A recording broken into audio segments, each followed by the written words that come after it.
Big up, everybody. Welcome back to TJ Warren TV. Welcome back to another rendition episode 65. of American Idiots.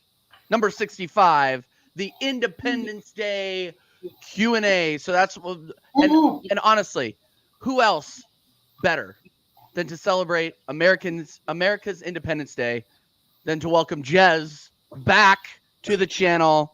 Jez, how you doing? Obviously, we're coming off of an incredible show on your channel. We're gonna keep that. We're gonna keep that motivation going. We're gonna keep that momentum. But how are you doing, bro? You good? I'm all good, bro. Looking forward to this. And as always, big up to our American cousins over the pond and happy celebrate Independence Day. Cheers, cheers, cheers, cheers. And then of course, Dal, how you doing, my guy? I'm doing great, TJ. I got the day off. I got to go back to work tomorrow for about a half day because other people will be gone. So I got to kind of be the sub in, which is okay. But on that, I had a great show with you and Jez earlier. Fantastic show. Absolutely. Yeah, it was great to see Getty, of course, on there as well. And shout out Northside as well. Hope his eye gets better. But yeah, shout out the chat. I see a lot of familiar names. AJ, Mama Flossie, Robbie, 4P. Everyone, thanks for joining us again. Yeah, happy 4th of July to you guys. But hey, you're not celebrating. You got to work. No, I'm just kidding. No, good to see you, TJ. Thanks again for a great show, and let's get it. Let's get it going. And like it says in the chat, guys, or in the title, make sure that you guys are getting your questions, and we're literally just going to sit here and take questions. And it could be questions about literally anything. It doesn't just have to be about football. We just talked about Arsenal and bitched about Arsenal on Jez's channel, so go back and watch that. But I'm sure as well, though, TJ. But I'm sure we can answer any questions that you guys got. But obviously, yes, let's get this party started. Obviously, we are very, very thankful to our servicemen and women for making this day possible. Obviously, there's a lot of turmoil going on in this country and around the world, not only just in the U.S. but everywhere else. So obviously, we appreciate everybody's service that have helped us get this far. Anyway, you know what I mean. So always want to shout out our servicemen and women. But yeah, let's get into it. I mean, Dal, you've noticed. I'm sure the stream has noticed, or the chat has noticed that you and I haven't really been doing a lot of streaming lately, and I think it's just because the transfer news is pretty dead. I'm not gonna lie. Like I was getting a lot of crap about not doing a lot of streams lately, but I'm like, but I'm just kind of like, okay, so we talked about Benjamin Sesko, that didn't work out. Now we're talking about Gyökeres, and I'm pretty sure that isn't going to work out. Now we're talking about Calafiori, and I think our feelings have been made known that isn't necessarily a priority for us. But do you think at the end of the day we're going to get the business that needs to get done, or are we going to get sold a bill of goods again? I think we're going to get sold a bill of goods again, but I believe there will be a surprise signing, like the Havertz signing was a surprise. Because we have a tendency to do that, I mean, Jez can speak on this as well, best as anybody, that we've held our transfer news close to our chest, for many, many, many years. And there's times I'm grateful for that because I think it's produced over the last, I'd say 25, 30 years that I've been watching Arsenal, that it's produced some wonderful players, right? That if the maybe there's some secret that we knew back in the days with David Dein, knew that we don't now, which I think is pretty true, because I think, like Jez has said many times in the streams, David Dein was a businessman and could get the job done, and we do not have a figure like that. Edu is not the man to replace what we had. He hasn't been. But with that said, we've had some fantastic signings. Bill Saliba, number one in my book. Gabriel's been a great signing. I can't say that Ramsdale has not been a good signing. Of course, we can throw Rice in there and Odegaard at times. I know we all have differing opinions on Mr. Odegaard, but he was, I think, sensational the season before last. Last season, something to be desired there. But I don't want to dive too much into last season, TJ, but the thing is that we have to do something. We need a 20, 30 goal striker. Yep. And I'm willing to pay a premium for that. I'm willing to forego this left back Italian, what's his name? Calafiori guy. Calafiori. Yeah. I'm just going to say it like an Italian asshole. Sorry. But, I'm gonna do it. yeah, California. I just think 25, 30 million. Yeah, take a punt. But 50 million, come on. We can put that 50 million towards a 190 million pound striker that would want to come to the club because they see us as something. We're second place 2 seasons in a row. So I think there's something there. But as mentioned before with Jez, we don't have that managerial pull, right? Arteta just has not established his name well enough to get that real big name in. So I think there's some hurdles. And, again, we haven't made early moves. West Ham have made some early moves. Shout out early doors. They've signed, I think, a Brazilian winger who we looked at last season and passed on. Well, he may fit in just fine with Kudos and Bowen. And then, of course, I think the scum up the lane have made a couple moves or looking at a couple players. And I know City are going to bring Savio back from Girona, and they're going to probably pick up Kimmich, it's looking like. I just read. Yeah, so it's all it's all a shit show. But I know, Jez, if you got some ideas, man, of some players like in the league you want to bring in, maybe there's a position that you would prioritize, maybe over striker. I can't believe there is, but I think, Jez, what positions do you really want to see filled? Well, for sure, I would be looking at Ollie Watkins. Oh, go for him. Best striker in the league last season, in my opinion. I'd be looking at getting Eze from Palace, for sure. Tony, I don't know. I think that's gone a little bit cold now. I think so too. I think that ship has sailed. Sadly, I think I honestly think there's a decent player there. I do. Would he suit Arteta's style? Would he? Question is, guys, right? Is he too strong player for Arteta? We know with Arteta. Dal, you said it. You summed it up earlier, right? He doesn't like being challenged with like Aubameyang. Yeah, it didn't work with Ozil. It didn't work with lack of threat. Yeah, those players have basically said "F you." Yeah, so we need to look down a different road. The problem I see, guys, is this, right? Is that I'm not confident, TJ Dow. I'm not confident that we have a manager that is going to have that magnetic effect to attract good top players. There was all the talk, wasn't there? Right? Oh, when we get back in the Champions League, we're going to get world-class players. Well, where are they then? I ain't seen one. I ain't seen one yet. Yeah? We've bought some average good players, good, not world class. And I don't believe, I don't want to repeat myself, but I'm just going to say, I don't think we have the management base in this club anymore that will attract the best of the best. We don't have, right, in Edu, and Garlic Head, right, the management base that can go behind the radar, and sneak in to clubs and say, okay, well, we're going to buy him. We did have it once. We did, but we haven't got that no more. Yep. Because I don't have any trust at all in Edu. I think the guy's a complete fraud. I don't have a trust in Arteta because I think he's just too arrogant. He's a narcissist and he just wants it's his or nothing, right? And that will not attract the best. Sorry, it won't. And I think TJ Dow, chat, we're going to be faced with the same old next season. Yeah, I wouldn't be at all surprised, guys, if we've still got some dross we've got in his club still with us next season. Well, we know Jorginho's staying. I mean, he's not extreme. I don't think he's dross, but he's not a permanent solution. That's the thing. He's not right. He's not never. He was never going going to be a starter for us ever. Right. And I think Jez is right with Watkins and Eze. I think those two I think are very good choices. I'm starting to doubt though if Crystal Palace is going to let Eze and Elise go. You got a very good point. I mean that those guys. They need the money.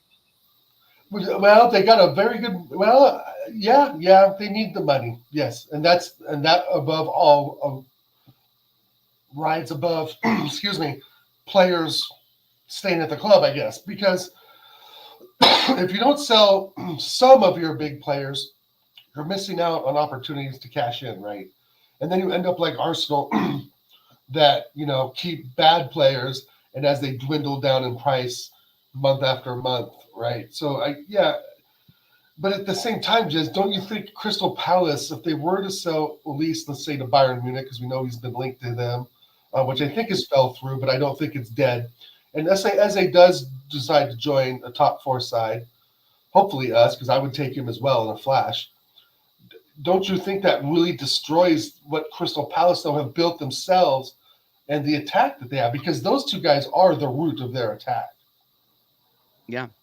No, well, and don't forget about Adam Wharton as well. Like they have a lot of good young talent there that they brought in a manager, Roy Hodgson, great career, but he had to be dismissed because of underperformance. And then they bring in this new manager. I'm sorry, I always forget his name, but he's been absolutely cooking. I I read that if you put a Premier League table out there between March and April, or March or towards the end of the season, Crystal Palace finished like 4th or 5th. Right. There's a lot of big potential there. What do you think? Jez? Yeah, it's a great point. It's a great point. The fact is, though, TJ, Palace need money. Yep, big money. They've got a lot of work needs done on their stadium. Mm-hmm. And unfortunately, for what they've got in their bank, I have not any facts or anything like that, but they need to spend.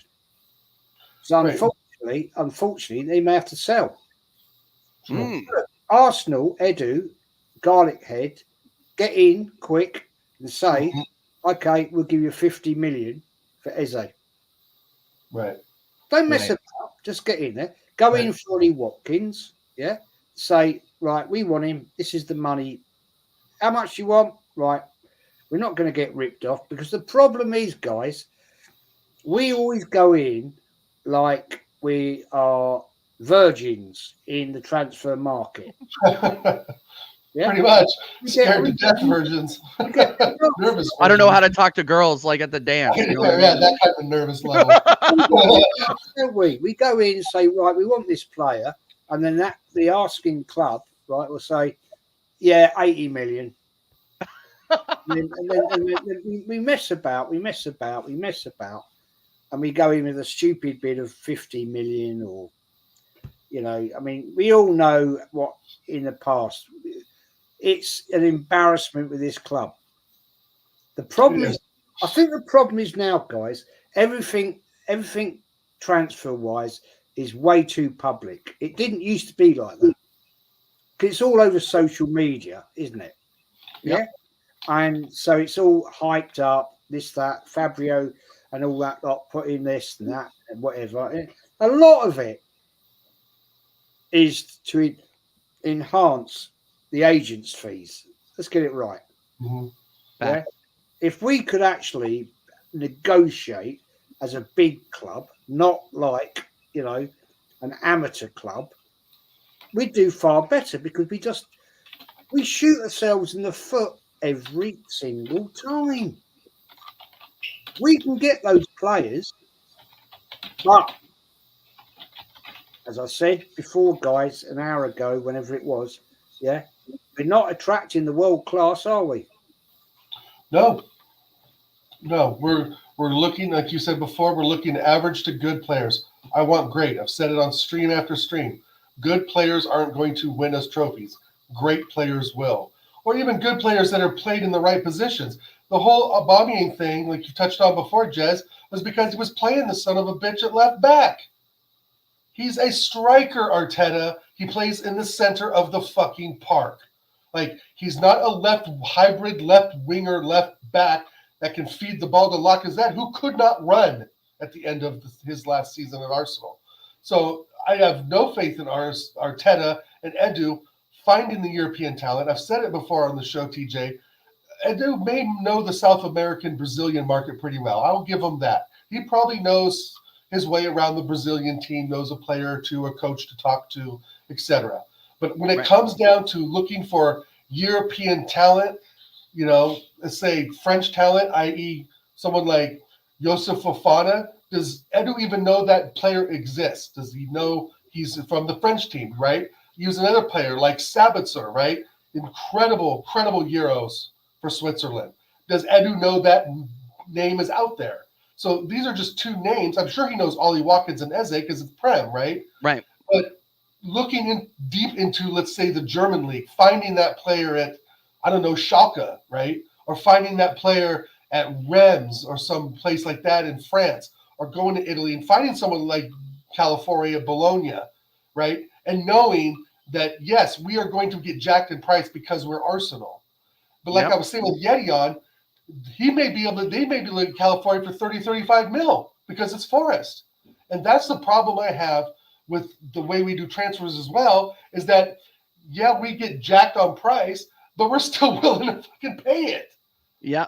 No, right? Exactly. So not only do we get jacked on prices for players, because I don't, as much as I like Declan Rice and think he is a significant piece to the puzzle in our midfield, a significant piece. I mean, there's just no doubt about it. Yes, he's had a few bad performances. His Euros haven't been great, but he's not been the worst player on the pitch in the Euros at all. So I'm not. No, not at all. No, and he's I think he's been suffering. Games, but look at Southgate. He's not even. He's suffering under exactly. He's suffering under Southgate. He's suffering under Southgate. And it was a long season. I'm sure he's a bit leggy still. But anyway, with all that aside, we broke that $100 million ceiling, which we needed to do. We needed to make the public statement of breaking that $100 million ceiling. Fantastic. But we still fucking overpaid for him. He's an $80 million player. He's an $85 million player. Yep. He is not a $105 million player. So we get not only the English tax, but the fucking Arsenal tax. Right? And so if they're willing to spend $50 million on this California cauliflower Calafiori. Sorry, I'm going to keep doing it every time. I don't mean to be insulting, you know. But I think a lot of that is because I don't care. I don't know. We've done business with Bologna, right? Because that's where we got Tomiyasu from. Yep. So then they're going to try and jack us for 50 mil because the guys played a few games in the Euros. I'm not going for it, man. I'm not. No, exactly. And for 50 mil, the fan base should be just furious with that.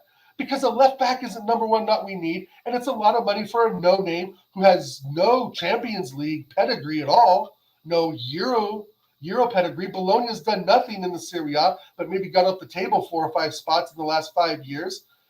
They must have a good coaching system or something, because Tomiyasu is okay, right? He's not my first favorite. I mean, he had a decent season, I think, last season for the times he played.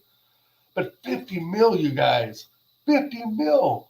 That's ridiculous. I mean, it's just, and that's half we could spend for a top striker.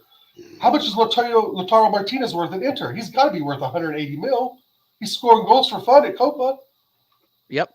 You know, what a player too. I've said it the season before last. Go all out for Lautaro Martinez. Go out for these guys that are semifinalists in the second place in the Champions League. Won the Scudetto. Argentinian, born and bred and trained. I mean, it's right there. 50 million is a third of the payment for Lautaro Martinez, who will score goals. No, I agree with you 100%. And I just don't think that, again, we're talking about priorities with this club. We're talking about priorities. And look, this is why, like, I struggle to talk about it, because what hasn't been said that's already been said, right? We literally do not have a different shopping list than we did last season. We do not have different priorities, but we know that this club is going to do the exact opposite of what we, the fans, think that they need to do, because we see it with our eyes, right? We see what we need with our eyes. We do not, I don't necessarily classify myself as a stats and telemetry kind of guy, but you look at this, you look at the pitch and you see where, and our bench, and you see where our weaknesses are. We need another 6. We need a backup to Saka. we need a striker that will put out any doubt of any sort of controversy at the 9 position, right? Like these are the things that you see with your eyes because we watch every single fucking game. So I don't understand. I just don't understand the priority. And I really wish that there would be some sort of explanation around that, around, hey, you know, why did we let Paulinho go to Bayern?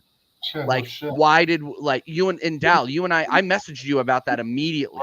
Right. When he signed with Bayern, I was like, you got to be fucking kidding me.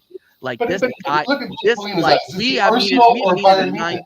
Well, no, that's what I said on Jez's stream too. Is like, we cannot sell this club to anybody. We cannot sell this club to a 6 that played for fucking Fulham. Yeah. Like, what are we doing here? Right. Like, what is there is something wrong. And look, I don't like being negative about Arsenal.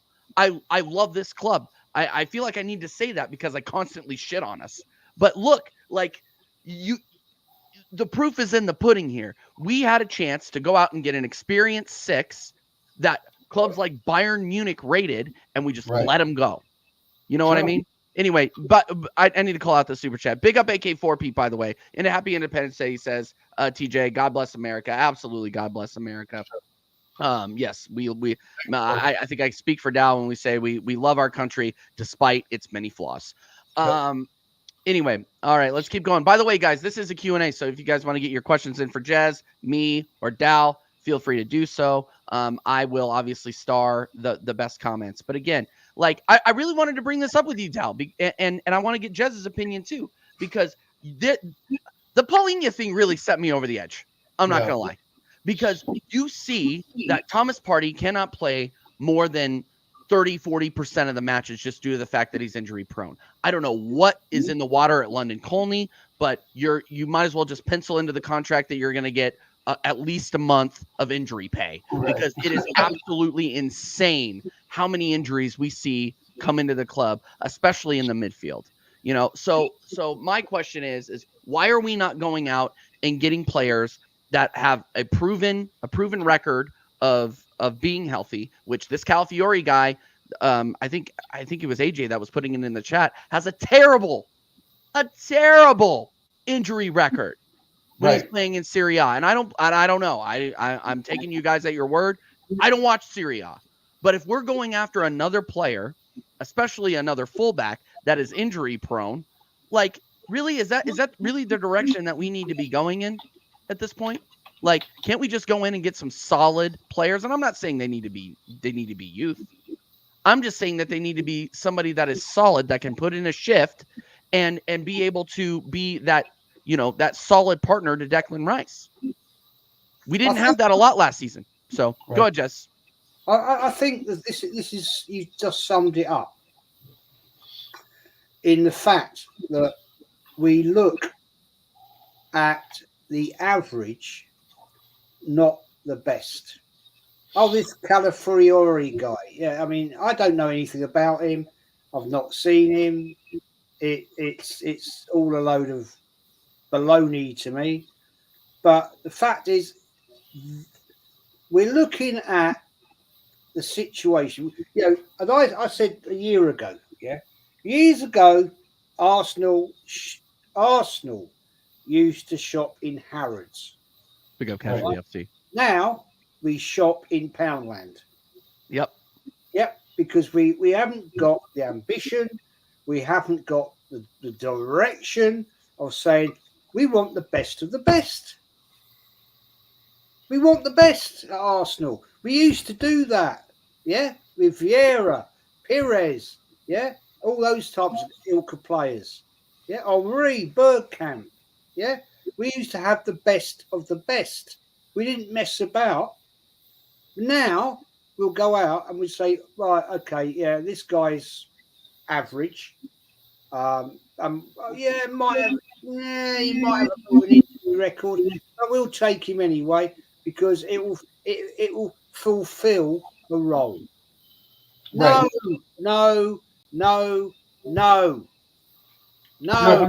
Right, Jez.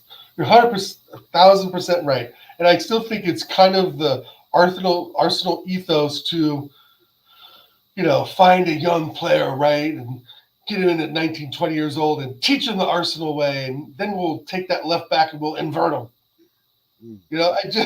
I just think that we're trying to find that Henry gem again, because we go back to those years, Jez, when we picked him from Juventus. Remember, Arsene Wenger it was him he wanted.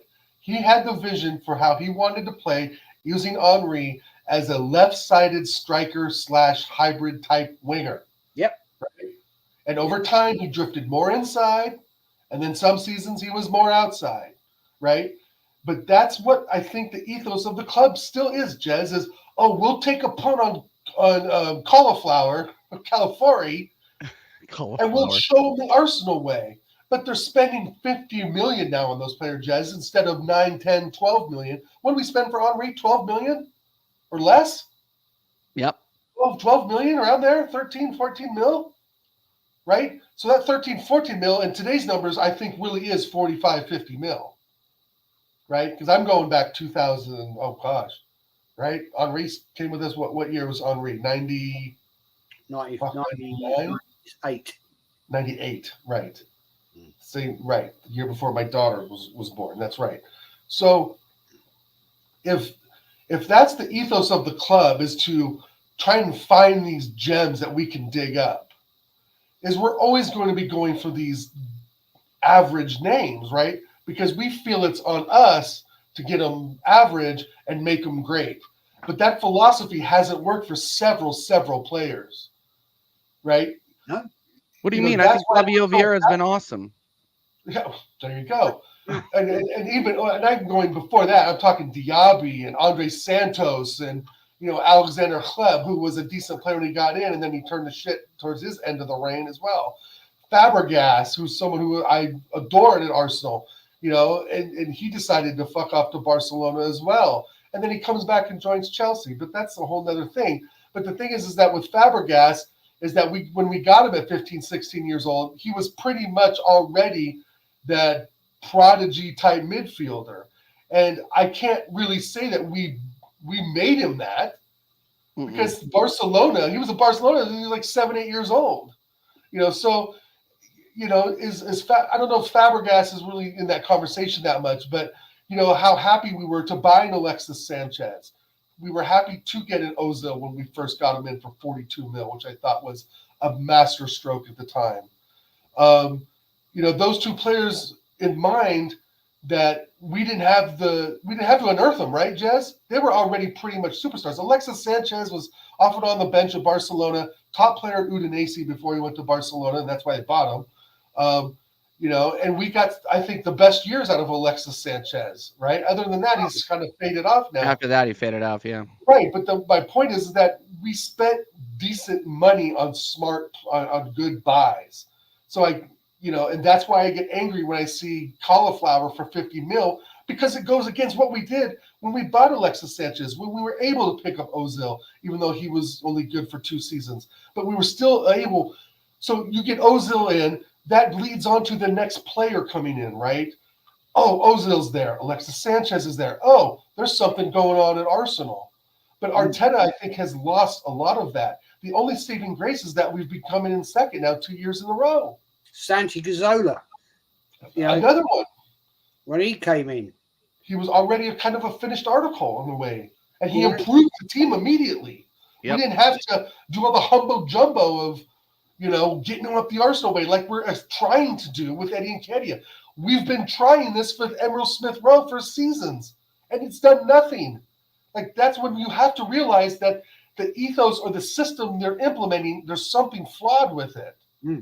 We aren't the team to unearth these gems. We don't need to be that team anymore. We now need to be the team of staff of buying established players. Let them go. They're not going to make it. They've proven their time down. Right. Smith Rowe, Reece Nelson, man. Come on.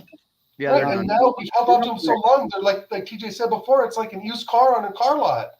It's like they're just kind of there. Like, nobody who's playing FIFA video game is looking for Reece Nelson. No one, what I mean? They're just names that are out there in the Fugazi, right? Out there in the ether, the Fugazi, right? I mean, there's no way on God's green earth we're going to get 50 fucking million for Eddie Nketiah. So why even put the price tag on there? I don't think Makes no sense. I don't think that they're serious about selling him, to be honest with you. I think they're taking the piss, putting out 50 million out there just to essentially throw it in everybody's face to say, yeah, this is what we rate him at. Okay, good. Well, while you're showing the rest of the league and the football world that you are 100% diluted, the fans, the true ones, can see what you're trying to do. You're going to keep this guy in the fucking team to try to squeeze whatever you can out of that fucking radish. And I'll tell you what, outside of a 10 out of 10 against Sheffield United, the worst Premier League team arguably ever, then you're just taking the piss. You're taking the piss. Like, other than that, he had no real good game. Like, yeah, people can try to sell me on Forrest, but that entire fucking game was a shit show. How much game time, TJ, did he get what it is. from Christmas? From Christmas, to the end of the season. Oh, Jez. How much game time did he get? Nothing. I don't even remember. I think it was like a when was it? It was when we were who were we losing to? And no, it was when we were losing freaking 2-0 to Aston Villa at home, and he threw him, and Arteta, in his wisdom, if you want to call it that, threw him out there in like the 80th minute. This is like, what do you think this kid is gonna do? Nothing. Yeah. You know what? If we were playing against Oxford fucking United, then maybe he can go out there and do something. Do you think Pep Guardiola would do that? Do you think Klopp would have done that? I think that Pep Guardiola would not have gotten anywhere near this kid. And this is the problem. This is the big problem with Arsenal versus Man City versus Liverpool. What is the difference between and I'm going to go on the youth team rant here. And by the way, big up everybody in the chat. Get your questions in. We will get to your questions. But I need to talk about this because I don't feel like it's talked about enough, and I want to understand where Jeff's head Jez's head is at on this one, and Dal's head is at on this one. Sure. Look, we, from a youth academy perspective, have to have one of the worst in the top 6 or in the big 6, the worst. And here's why. And I blame it on the manager and I blame it on the board, because we are not, our youth academy, we are not training them to bring them up in the first team. We are training them unless they're that one-off Bukayo Saka type, which nobody in the board apparently thinks is a real thing. We bring these players up and we just let them go. Because Arteta doesn't think they're good enough. But I blame Arteta for that because he is not establishing a system that can translate down to the lower levels of the academy. You're not bringing these players up to actually put them into the first team. You're bringing them up to sell them or to just let them go. Whereas the Peps of the world and the Klopps of the world are bringing in their youth players to come in against us in an FA Cup and beat us. You know? So what does that say about us, Arsenal, when we can't actually bring our youth players on in a system that is supposed to be a Premier League winning system? What does that say about us? We're not developing. No. Like why have an academy? Why have an academy if we can't? And God knows we aren't selling them for any sort of money. So, yeah, I mean, Jez, what do you think about our academy system and how our board is currently handling it? Because I don't rate it at all. I don't rate it at all. I find it questionable what happens at Hale End, because we don't have scouts anymore. We sacked them during the pandemic, COVID job. This manager clearly doesn't rate them. He did the piss take, didn't he, against Brentford when he brought on Nwari. You know, to basically, youngish player to play in a Premier League game, piss take the piss out of Tony about his comment about, it's a kickabout with the boys, and this, that, blah, blah, blah. I'm sorry, I find is sackable in itself. And the fact that, we invest in these players And the laughable thing is, guys, this is the laughable thing. Mm-hmm. I'm already laughing. I was on a show. I was on a show with the 12th Man podcast, and I was on there with Egal, right? Okay. And he came out of a comment, and we were talking about transfer, blah blah blah, and all that. And he made a comment out of saying, "Yeah, well, if we invest 60 to 100,000 pounds Mm-hmm. in the academy, then and I'm like, what? What? You're going to invest 60 to 100,000 pounds in the academy for players that never play? Yeah, but he said, but it's good for the club. I said, well, How? how's it good for the club? 60 to 100,000 pounds on players in the academy, you're never going to see. Right. You're never going to see them. So what's your argument? Well, no, he said, like, Jez, you're missing the point. I said, oh, well, tell me the point then. Tell me, what am I missing here? Tell me, I said to him before he gave his argument, tell me how many players that have played for Arsenal this season from the academy.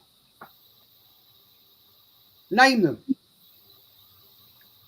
Name them. Two of them.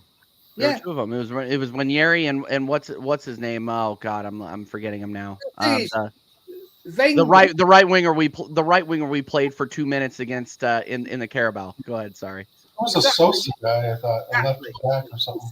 At least Wenger in his day, right? Yeah, in the League Cup competitions, under its different guises of the names it had, at least he played the academy teams or the reserves.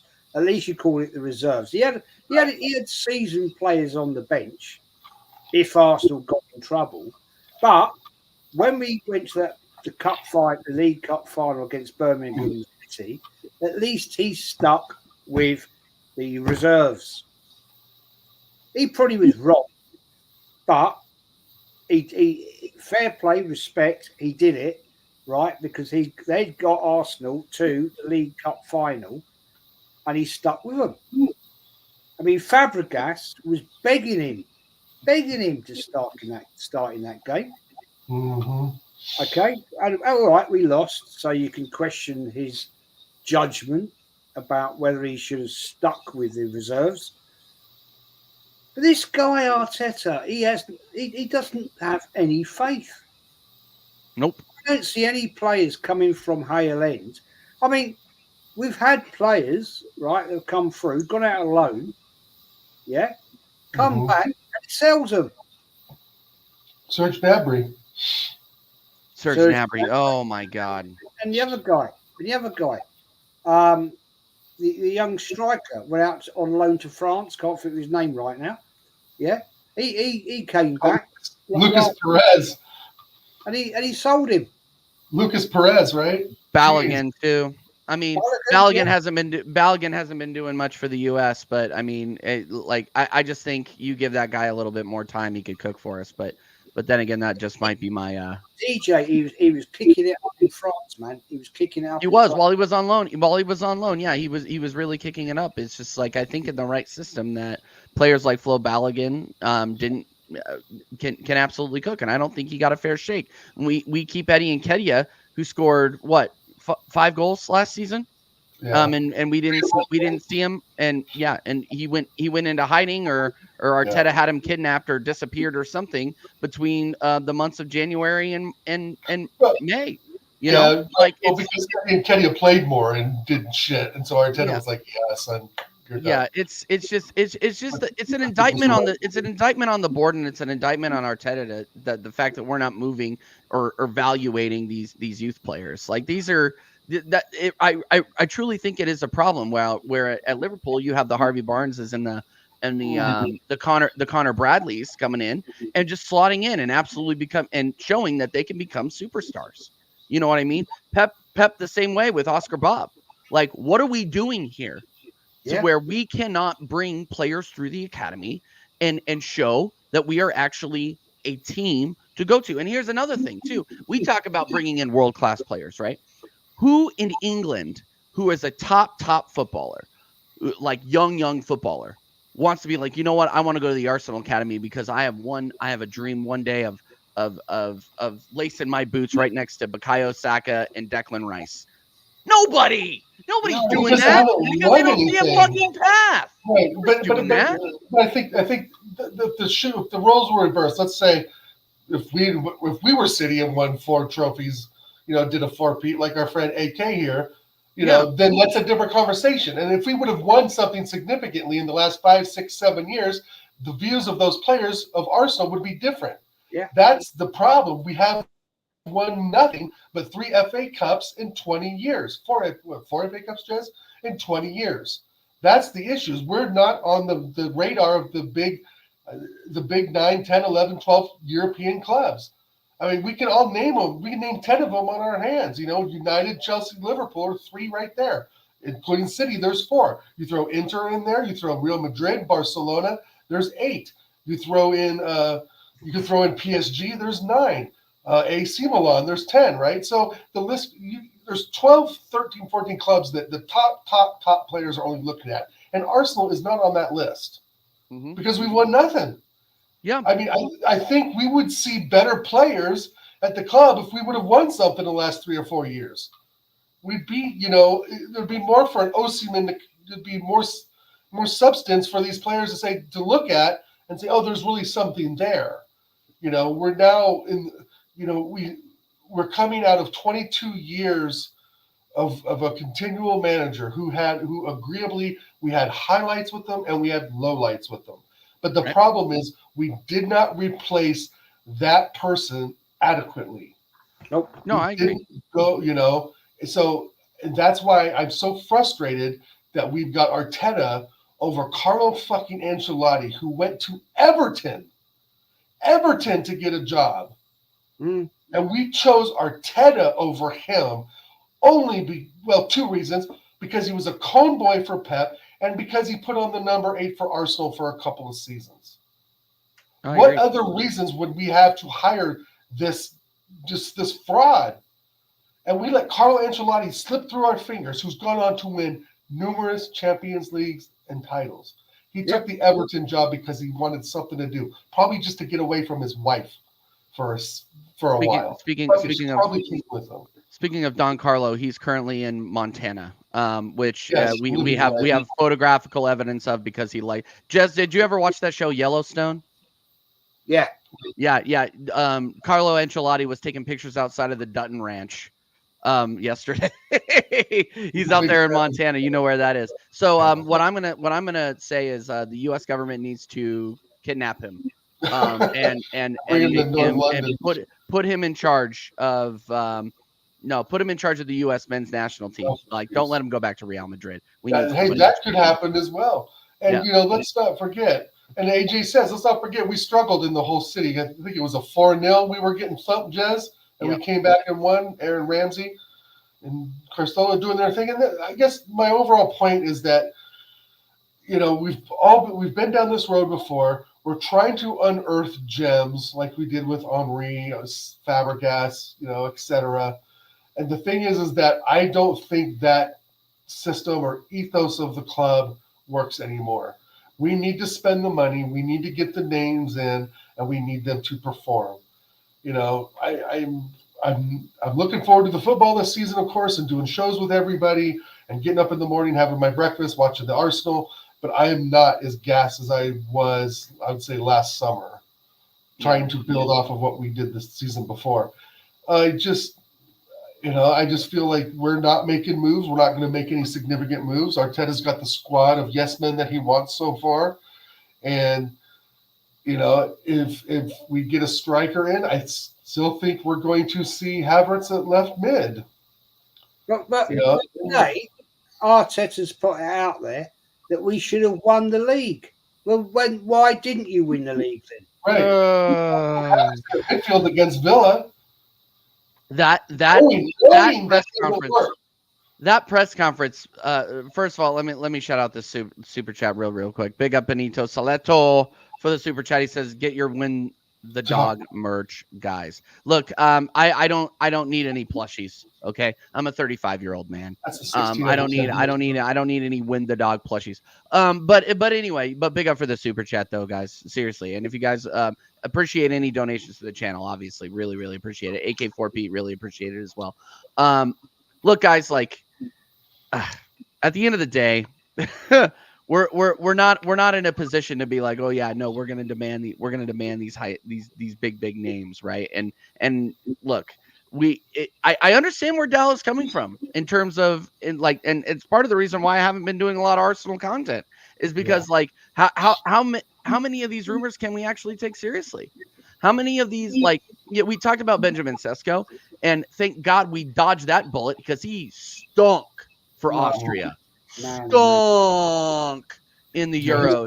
But now on the opposite side of this, we're talking about Calafiori. He played for Italy. He's getting his stock is rising because of how he did in the Euros for a mid-Italy team.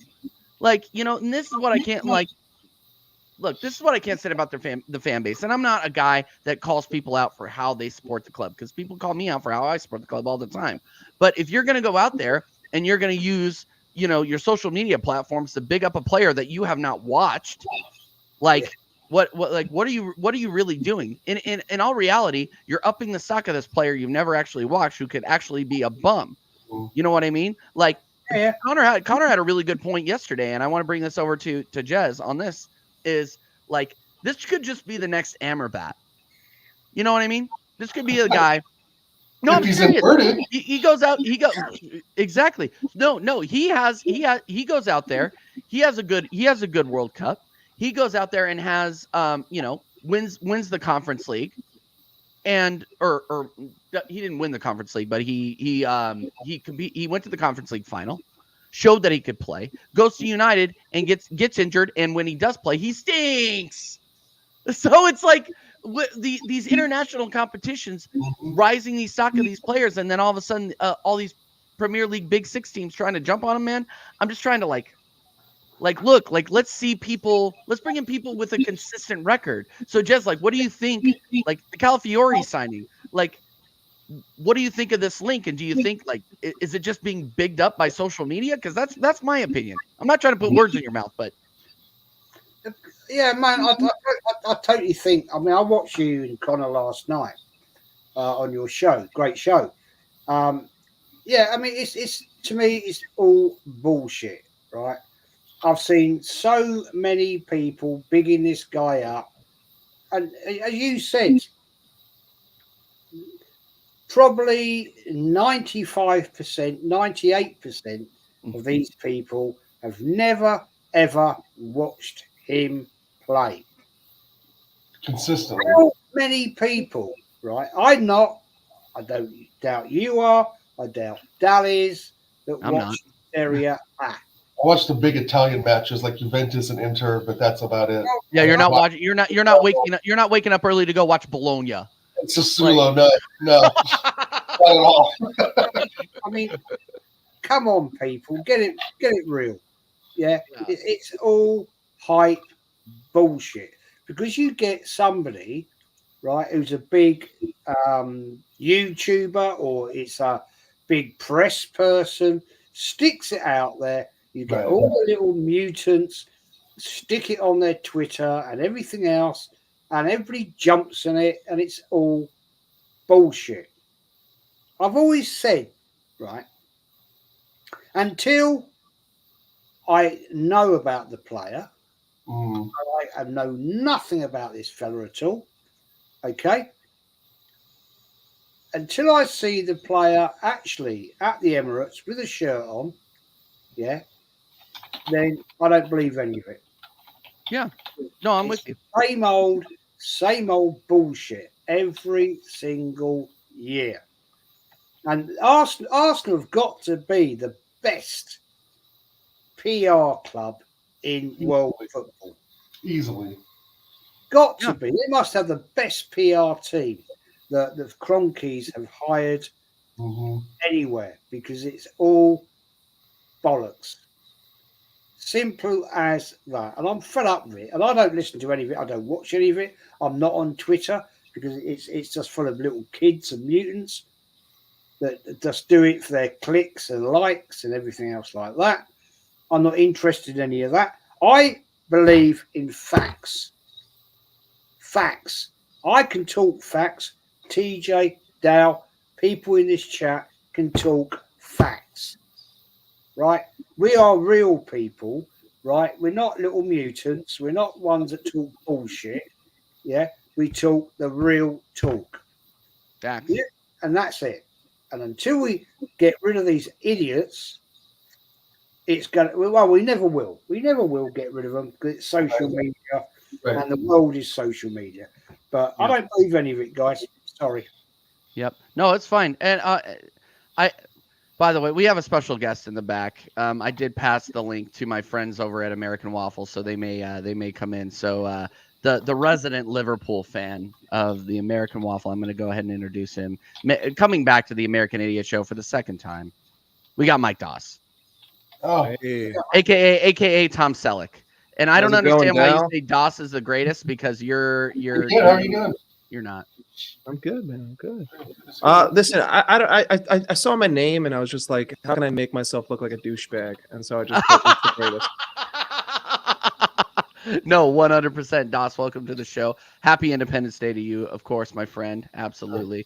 What, Steffi? Aren't you live right now? What are you doing here?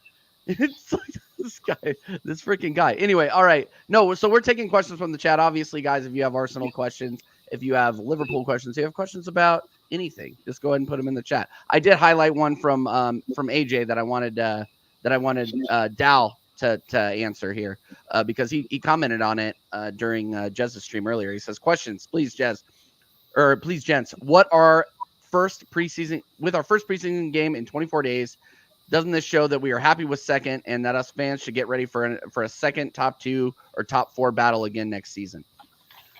Does it show improvement, really? I mean, are we showing any actual improvement? No, because the season before last doesn't determine the future. Like we've said before, just because you're second 2 seasons in a row before doesn't mean you're going to be second the following season. And AJ, I've said it a million times, bro. We get a striker in, you will see Kai Havertz at left freaking mid. And for Liverpool fans like Mr. Doss, that's probably just, candy to their ears because we know he's all crap. I don't want Kai Havertz. What do you mean? No, what I'm saying is, if you're playing your squad against ours and Havertz is a left mid, you're going to dominate the right side of the field. Yeah, but to be fair though, if you look at the whole Premier League, generally speaking, during a major tournament, there's not a lot of signings that are made because these players aren't available for negotiation because they're in the tournament, right? So technically, no one's really signed anyone.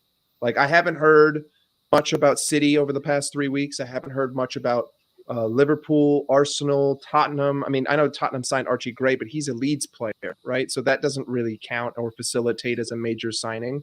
I haven't really heard anything about major La Liga clubs other than Kylian Mbappe to Real Madrid. I think that just overall, right now, while the Euros and Copa America are going on, you're just not going to get a lot of confirmation. Right. Sure. That's not to say that the clubs aren't going to make moves, because I think clubs are making moves.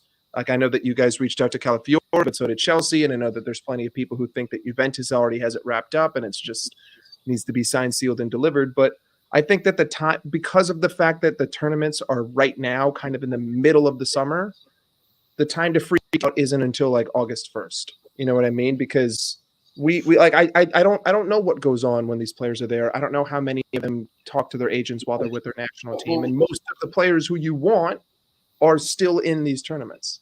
Right, but I mean the links still remain though throughout the tournaments, right? There's still people in the background doing some sort of work. Now, what I'm saying is, I mean, I know you just joined the show. I don't know how long you were listening for, but that if for Arsenal's sake, the fact is, for the 3 of us on this panel and many in the chat, we need a 20, 25 goal a season striker that will help complete this puzzle, right? So does Liverpool.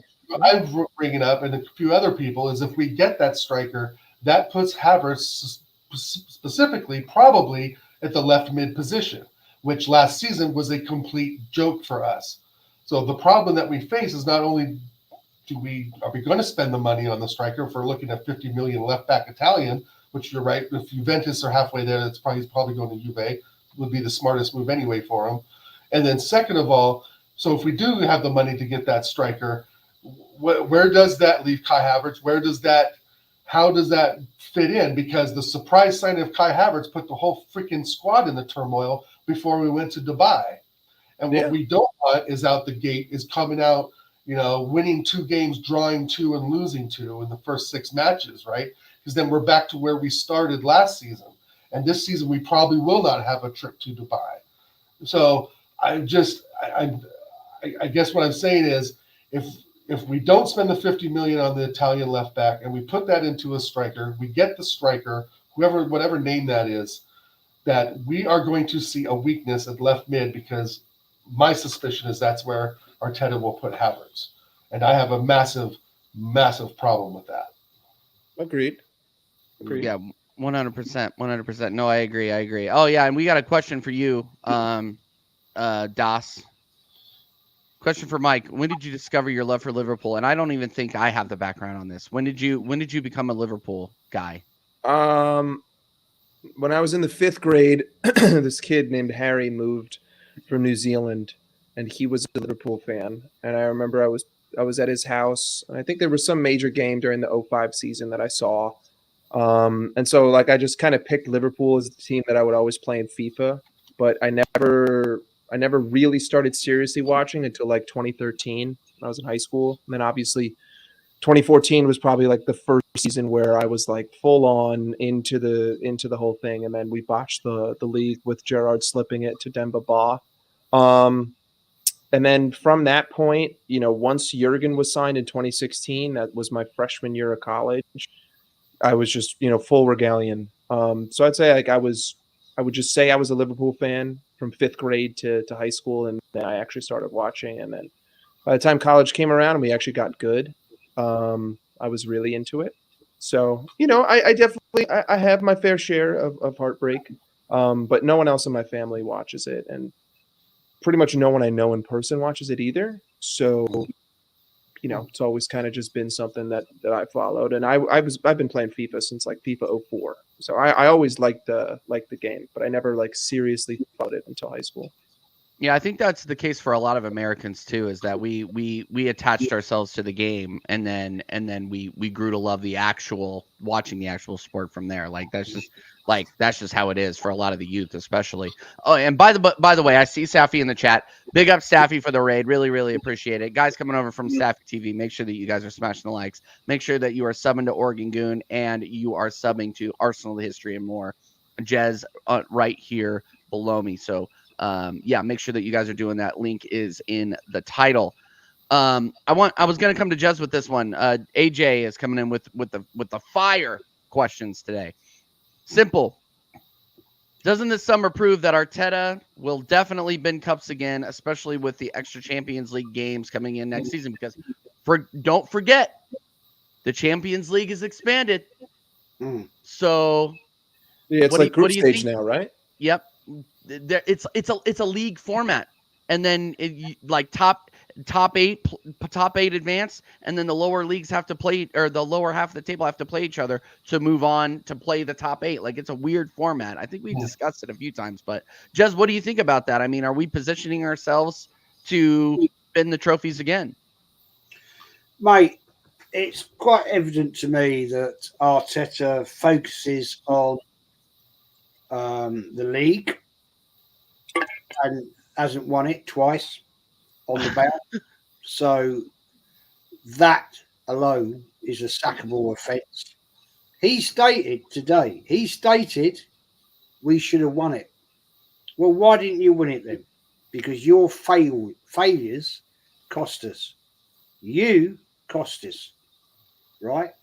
You made stupid decisions in crucial games. And we can go into that as much as you like, but what's the point?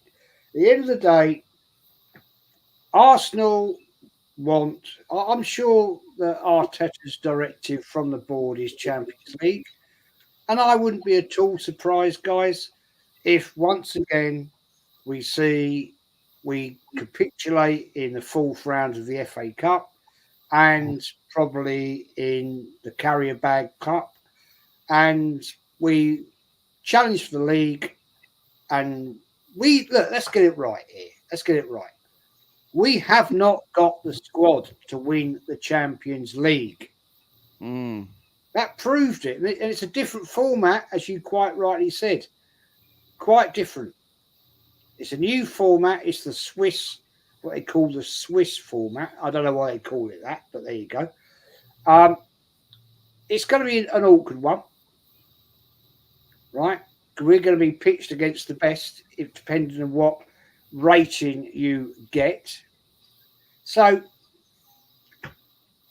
I don't know, man. I don't know. I just see, guys. I just see it's going to be another very frustrating, disappointing season. Yeah, no, I hear that too. And look, like people call us the toxic negative, portions of the fan base, but at the same time, it's like we have not seen any marked improvement. Like you're not giving me any names that are going to push this club over the edge. And honestly, like Dal, I think Dal spoke on it earlier very, very well, is that you don't know what is going to happen next season in terms of kind of luck of the draw as well. Like Dal, you asked me to do this earlier, and I'm sorry I didn't do it. But let me bring this up. Let me bring this up because Arsenal out of the gate, it reminds me of 2021-22 a little bit with the way our season starts. So let me share this. That's the season we started with Chelsea and had City like second or third. Yep. Yeah, I know, and we lost 3 in a row. You know what I mean? And people were calling for Arteta's head because we looked like a relegation side. Honestly, that was how bad it was. But this season, sorry to say it, and I don't think it's going to be that bad. So don't label me too badly here, guys. But look, like we open against Wolves at home, we should be able to win that game. But Wolves are always tricky. Then we go away to Aston Villa. I wouldn't say we're going to win that game. We home to Brighton, we should win that game. But then we're away at Tottenham and Man City back-to-back weeks. Like that is a tough start. Yeah. And we struggled. We couldn't get top 4 because we started the season so badly 3 years ago. And this reminds me of that. And I'm not saying like I think we've definitely improved. We've obviously improved our squad since then, but seeing these big matches that for the past 2 years we haven't been running into until March or April, it's going to be a huge test out of the gate. So what do you think? The only highlight I see out of that is Man City away. Yeah, we go to the Etihad early. That is massive, and of course the Tottenham one is too. But my feelings on that is that we are far better than them, and I don't think Tottenham away is going to be as bad as we think. But the City away, the Villa away will be challenging. But the City away, having them that early is actually good, even though it's them. I mean, I think we could go there and get a draw that early, to be honest. Now, if that game was more in the middle of the season, let's say December, when the rains come in and it's shitty outside, because we know how we play in the rain, Jez. We know how we play in the rain. So, so there's a blessing and a curse there, right, TJ, having them so early. Yeah, no, and that's kind of what I'm saying is you're gonna figure out what this club is made of very, very early. And look, I am not throwing Tottenham. I'm not underestimating Tottenham. They challenge us every single time we go away. Obviously, we've done the double over them the last two years. They're gonna be out for blood, and only 3 matches into the season they're gonna be healthy, and that's enough time for them to start hitting on all cylinders. I'm just like, if we can get out of these games with, and I'm just being realistic here. If we can get out of these games with 9 points, I would consider it a win. To be honest, 9? 9. Yeah, because Wolves we can beat. definitely. Brighton we should beat. We'll beat But- Wolves a little bit. But Aston Villa away, Tottenham away, Man City away. yeah, Like there's no I'm just hoping we guarantee. can get results. Yeah. Well, think it at would be least a you're not big- Liverpool starting the first game of the season with a 12:30 kickoff. Oh, here we go. No, and I noticed that too. And Das, I'm glad you brought that up. We have not. Sorry, I'm just gonna. You mean laugh. I gotta get up at 4 in the morning? We and have listen? 3 p.m. kickoffs. We have 3 p.m. kickoffs like for the first half of the season. Bro, every single Liverpool game, like I'm not even kidding. I think like 34 of the 38 games are 6 a.m. Pacific Standard Time. Like every single game is at the same time. Who made this schedule? Are these times official? Like, are the times going to be moved at some point? It's a little bit ridiculous. Like, I got to wake up every fucking Saturday at 7 o'clock in the morning. Gus, didn't you move to the West Coast from like? East Yeah, Coast? bro. Yeah. Now. I used to be Yeah, on the so East you're gonna Coast. wait. You're gonna be waking up at like 4. For 3 hours, bro. Dude, literally, first game of the season, I got to wake up at 4:20 to watch fucking Arnie Slot lead Liverpool in his first fucking home game against Ipswich Town. You guys are gonna destroy Ipswich. Wait, You guys hold are on. gonna- Never mind. you guys Never are mind. gonna- That's away. No, hold on. It's away. And every year, if we play a shit team away, we get spanked. Okay, every single season. It happened against Fulham. Also, how come Liverpool always plays the promoted team away at the first game every year at 7:30? Like, or at 12:30. It's the same thing every year. But no, bro. I think that I would be surprised if out of those games you only won 3. I don't think that. I think that Villa. I mean, last year Villa away, you were by far the better team. Martin Odegaard just decided to miss the goal 4 times from 5 feet. Tottenham away, you weren't necessarily bad. I mean, City is City, so maybe you chalk up a point. But honestly, you probably could have won that game at Manchester City. But I will give you the points with the fact that it's at the beginning of the season and not in the heat of the title race. I would be shocked if you only had 3 wins out of those first 5. Wouldn't be at all. I wouldn't be. I don't know. I just and what I'm using as a reference point for this is just how we start seasons in general. Like, yeah, of course we won. Or we were undefeated, I think, in our first 9-10 matches of the season last season.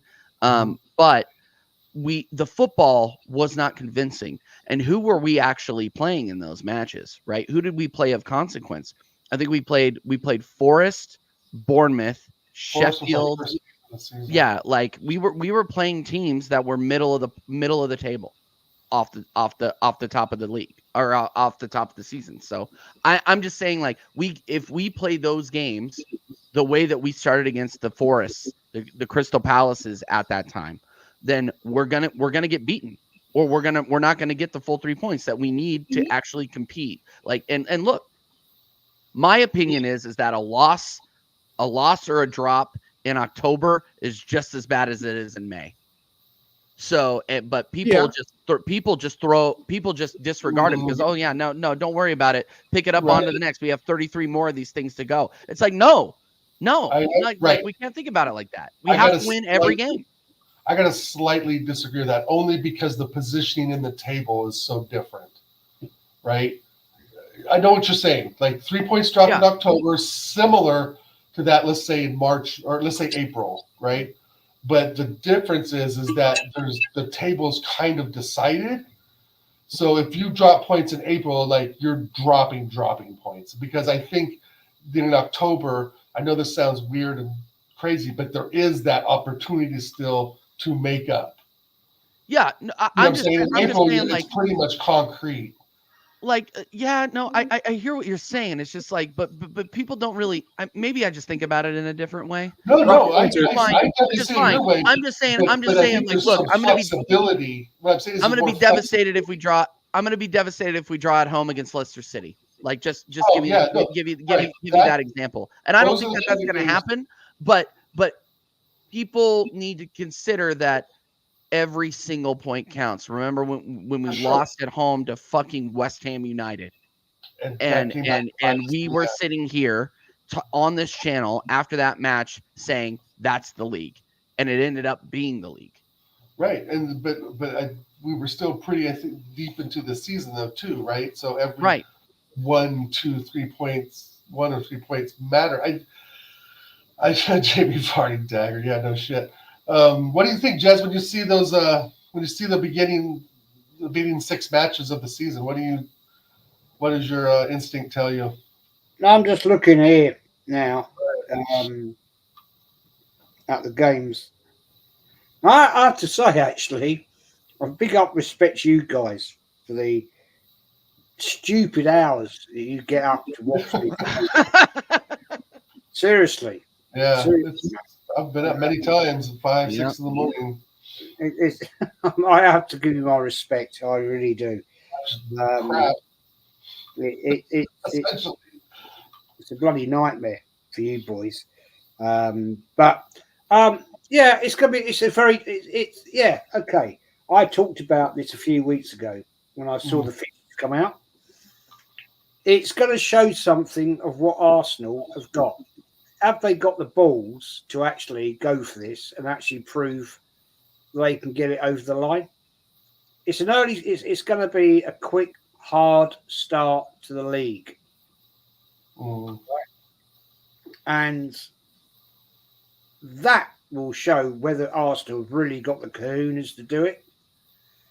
And I like it. Because we're not going to then see any bullshit from Arteta and the players.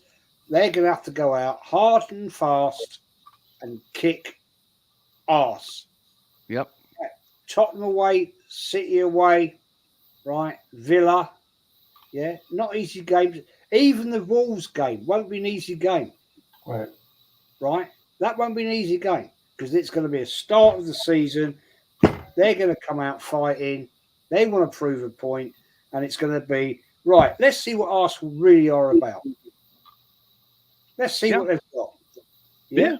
And if they lose 2 of those 4 games, just putting it out there, right? And we're going to have to look at it and say, Arteta, you in the shit, bro. Yep. You're in the shit. Goodbye. If you lose 2, yeah.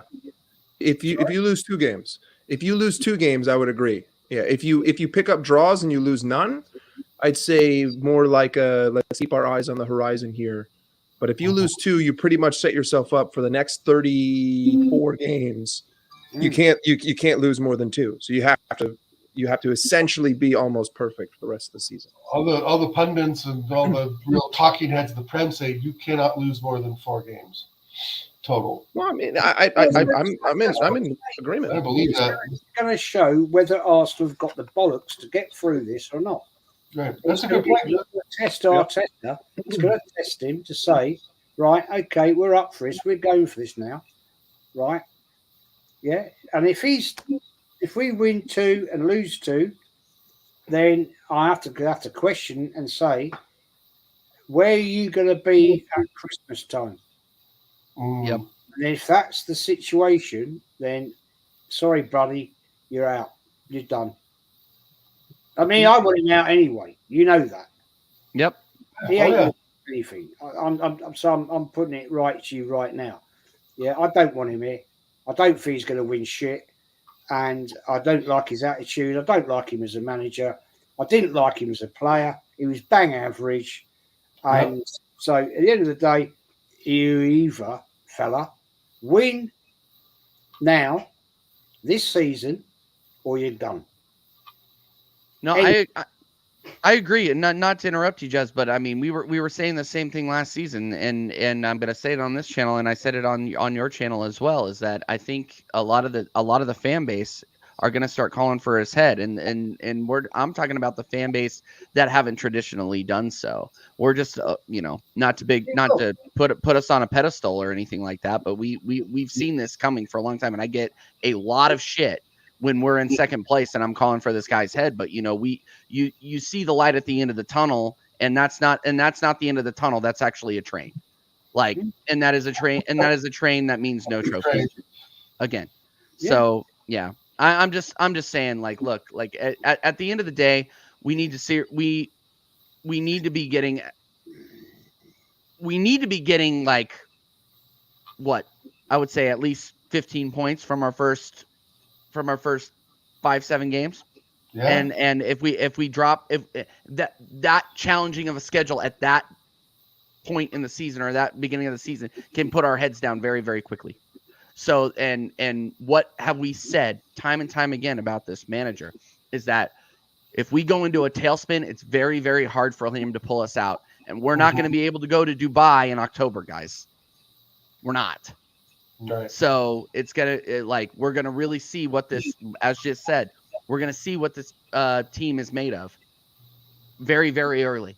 Otherwise, we'll be doing watch-alongs from fifth place. That's a good thing, TJ. I think it's a good thing. Yeah. Well, no. I mean, we certainly will figure out if we've been wasting our time before April. Yeah. I mean, yeah, I mean, now I start looking at that schedule. It's kind of like now I want the transfers to start because, even like Doss says, of course, with all the tournaments and stuff, everybody's got to wait, which is 100% true. You just got to wait. So once that's done, I want to make sure we get the right players in to fill the right puzzle pieces, right? Like the Declan Rice transfer was great. Kai Havertz, the jury to me is still out on him a bit, even though he had a great, second half of the season. I just think that if we start going down the path of, just getting players to fill spots, that we're going to be in a world of trouble. And that's where I think this Calafiori signing is. It's someone we don't need that looks like he has some potential, but again, it's Bologna. And like Doss said, if Juventus have a hand in it, there's no reason for him to go to England if Juventus are already looking at him because that's the top of the top in Italy. So, with that being said, I think we need to find the right puzzle pieces in the transfer window, and that's going to be very difficult, I think, for Edu, even after the Euros. I mean, I'm sure obviously they've got some players identified, but bringing in a striker mixes up the whole thing. Germinho, big up Germinho, stated earlier he thinks Kai Havertz does have 20, 24 goals in him this season coming up, and maybe he does. But that depends on Arteta and the play style. And wow. I mean, that's a bit of a reach in my opinion, but I think I agree. Jorginho has his reasons. I'm not going to challenge him right now, but I will in a private chat, Jorginho. But but I mean, maybe we bounce. Maybe Kai Havertz turns out to have a good, quarterfinal, semifinal Euro. Maybe he makes it to the final. Maybe he has some great training. Maybe he performs for you in LA. TJ, and maybe he gets out the gates running, I'm not completely confident, but I've seen Shamak up there. So hey guys, I've got to bounce. Right. The wife's back and we haven't eaten yet, and she's brought back some pizzas. So enjoy that, Jez, shout yourself out real quick. We are going to wrap up here in a minute. But yeah, Jez, go ahead and shout yourself out. And again, Jess, thank you so much for joining again. And it's been a blast streaming with you tonight. Seriously, it's been a lot of fun. Absolutely, man. Das, it's nice to meet you. First time I've met you. You as well. Dow and DJ, awesome channel. Enjoyed our chat earlier today on my channel, Arsenal History and More. And my wife's made me a shirt, actually, of my channel. There you go. Nice. Very, very nice. It is what it is. But yeah, thanks guys. Enjoyed it. Great chat. And I can't wait to get back to the season, boys. I'm fed up with this bloody Euro bullshit and all that. It bores me to death. I've had this. Come on, it's coming home. Kenny, I've chatted with Kenny Ken about it, and I'm like, he in fairness to Kenny Ken, he's agreed. I can't deny. He'll be back soon on the channel. I mean, it's just boring. Just have a glass of wine and roll with it, Jez. Roll up a spliff and grab a glass of red wine, and you'll be all right. Cheer on Declan. Bend it like Declan. Seriously, man. You know, I actually Oh God. the other night I was actually sat here watching the game, right? Yeah. The England game, and I was like this, and I actually fell asleep. And the wife came in. She said to me, "Oh, I'm off to work," and she like nudged me, and I said, "What?" And she went, "You asleep?" I said, She was like, "You're watching the football." Oh yeah, yeah, yeah. It's a shit, man. It's boring. You know, All right, guys. Nice to Absolutely. see you. Nice to see you guys. Thanks for coming on earlier. Absolutely, absolutely. We'll do this again. Take care. Absolutely, TJ. Absolutely. Yeah. Take care. Take care, Jess. Now- Take care. Dias, thank you, man. It's good to chat with you all. And be up the chat, smash the like, smash the subs, get this channel up to 2.5K very quickly. And All right. we'll catch you soon, boys. Yeah, absolutely. Hey, Catch bro. you soon. All right, and with that, guys, we're gonna start wrapping this up as well. Big up, Jez, obviously every single time. Arsenal History and More, go and subscribe to him as well.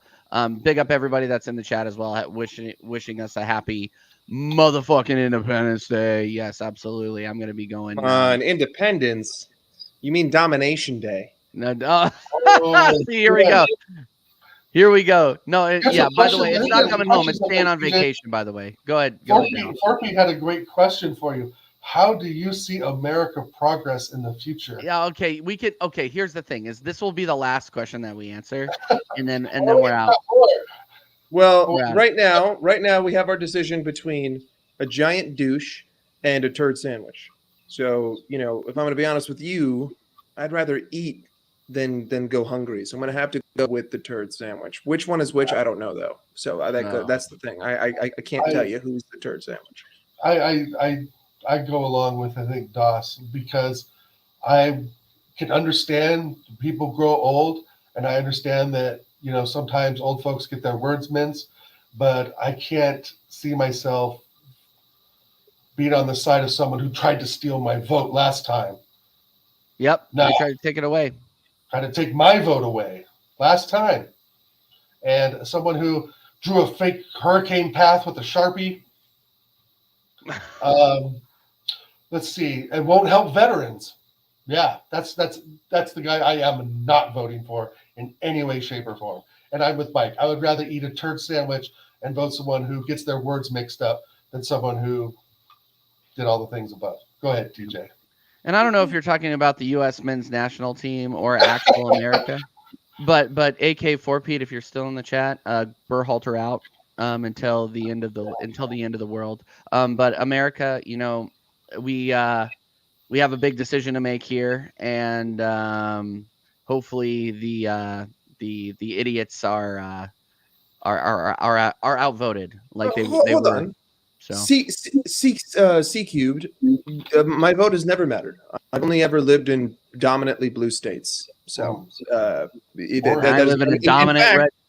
In fact, unless you live in a swing state, your vote really doesn't matter. And honestly, your vote really doesn't matter because you don't even vote in the local elections. You also don't vote in congressional elections. You also don't vote in the Senate elections. And then if you actually did, then maybe people would then implement term limits and also age limits based on what you're allowed to run at. Like, for instance, I don't believe that a president should be over the age of 65 because that means that all the policies that you're voting on, you're not even going to be alive for.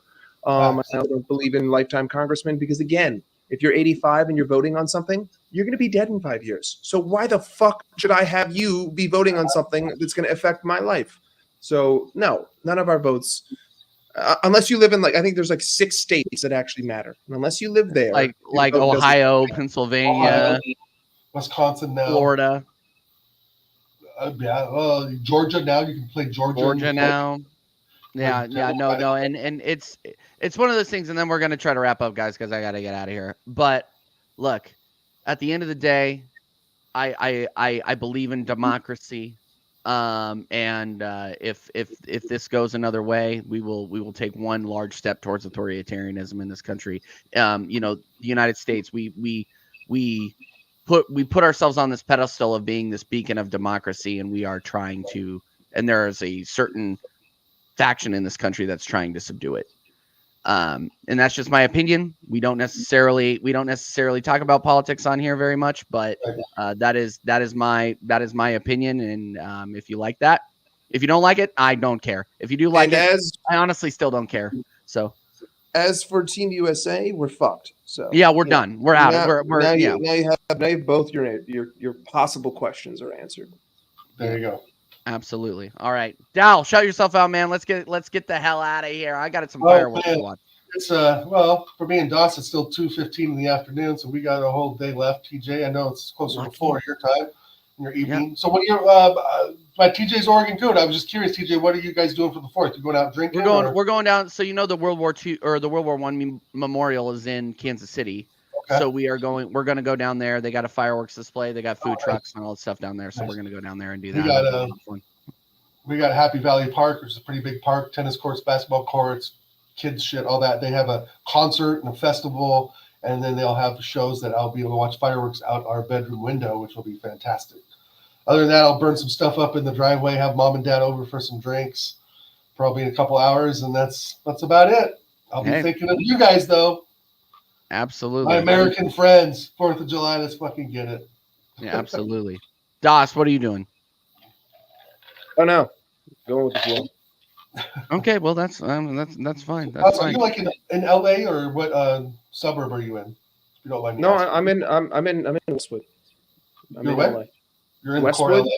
Westwood. Yeah, you're in Core LA. Gotcha. I'm not in the Valley. I ain't no Valley kid. I ain't no Valley. Not in the Valley. Dino or some Riverside or some bullshit like that. Huh? Absolutely. Okay, guys, we're gonna wrap up. Tell me who to redirect to, by the way, because I don't know who's live. So you guys in the chat, you tell me who to redirect to. Dal, shout yourself out, bro. I already did. Oh, you already did? Okay. Doss, you don't have a channel, so fuck you. Yeah, you can't find Mitch. Yeah, this has been the 65th episode of the American Idiot Show, American Idiots Q&A. It looks like Egal's the only person live. So here's the thing: you go over there, you say TJ Warren TV raid, and we'll see it. We'll see if he notices. Is Flawless live? We'll redirect to him if Flawless is live. Jacob is not live. Denji Spurs is live. I gotta go give him Denji Spurs is live. Oh man, we got to see when I looked earlier. None of these guys were live. Why are Spurs doing a show? They got literally nothing to talk about. Nothing. You know what? No, we're gonna redirect over. We're gonna redirect over to Sarcasm City TV Gaming, guys. Go over there, subscribe, smash the likes, and do what you got to do over there. You can catch me and Doss obviously on the American Waffle Show over on Staffy TV. You can catch me on Sarcasm City TV coming up after the Euros, and then of course on this channel for gaming content, Arsenal content, and not necessarily in that order. So, again, thank you guys so much. Happy Independence Day, and we will talk to you next time. Later.